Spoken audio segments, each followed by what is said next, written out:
Om Namo Venkatesaya. Welcome back to my channel. ఎవరైనా కొత్తగా నా వీడియోస్ చూస్తున్నట్టయితే నా ఛానల్ సబ్స్క్రైబ్ చేసుకోగలరు. మీకు ఈ వీడియో నచ్చితే లైక్ చేయండి. మీరు లైక్ చేయడం వలన ఈ వీడియో అనేది ఇంకా 10 మందికి అయితే షేర్ అవుతుందండి. ఈరోజు మనం ఫిబ్రవరి 24వ తేదీన తిరుపతికి పుట్టినరోజుగా అయితే వేడుకగా అయితే జరుపుకుంటున్నామండి.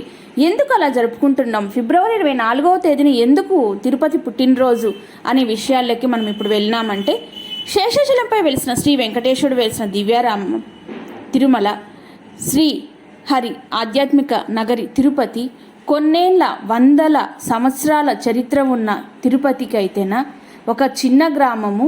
అది మనకి ఈరోజు ఆధ్యాత్మిక నగరంగా మారింది అని చెప్పేసి ఇప్పుడు మనం తెలుసుకున్నాము.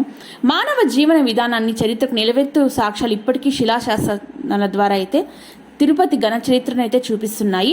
ఫిబ్రవరి 24వ తేదీ తిరుపతి పుట్టినరోజుగా ఎందుకు జరుపుకుంటాము అని చెప్పేసి ఇప్పుడు మనమైతే తెలుసుకుందామండి. ఇలా వైకుంఠపురంలో వెలసిన శ్రీనివాసుని దర్శనార్థం వేల సంఖ్యలో భక్తులు అయితే వస్తూ ఉంటారండి తిరుమలకి నిరంతరము. ఒక కుగ్రామంగా ఉన్న తిరుపతి అయితేనా చాలా చరిత్ర అయితే ఉందండి. 1130 సంవత్సరంలో భగవద్ రామానుచారుల చేతుల మీదుగా తిరుపతి ఆవిర్భావం జరిగిందని టీటీడీ చైర్మన్ భూమన కరుణాకర్ రెడ్డి అయితే తెలిపారు. సౌమ్యనామ సంవత్సరం ఫాల్గుణ పౌర్ణమి ఉత్తరా నక్షత్రంతో కూడిన సోమవారం నాడు తిరుపతిలో శ్రీ గోవిందరాజస్వామి వారి విగ్రహాన్ని ప్రతిష్ఠించి కైంకర్య నిర్వహణ కార్యక్రమాలు 4 మాడ వీధుల నిర్మాణం ప్రారంభించారని చెప్పేసి తెలిపారు.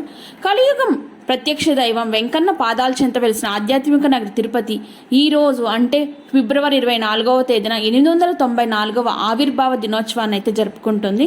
తిరుపతి నగర ఆవిర్భావ వేడుకలను టీటీడీ అయితే కూడా ఘనంగా నిర్వహిస్తోందండి. గోవిందరాజస్వామి ఆలయం నుంచి ఆంజనేయ స్వామి గుడి వరకు శోభాయాత్ర నిర్వహిస్తున్నారు. టీటీడీ హిందూ ధర్మ ప్రచార పరిషత్ దాస సాహిత్య ప్రాజెక్టు ఎస్వి సంగీత నృత్య కళాశాల సహకారంతో విభిన్న కళారూపాలు సాంస్కృతిక కార్యక్రమాలు నిర్వహిస్తున్నారు. తిరుపతిని మొదట్లో శ్రీ గోవిందరాజ పట్నంగా, తర్వాత శ్రీ రామానుజపురంగా పిలిచేవారిని 13వ శతాబ్దం ప్రారంభం నుంచి తిరుపతిగా పిలుస్తున్నారని చెప్పారు.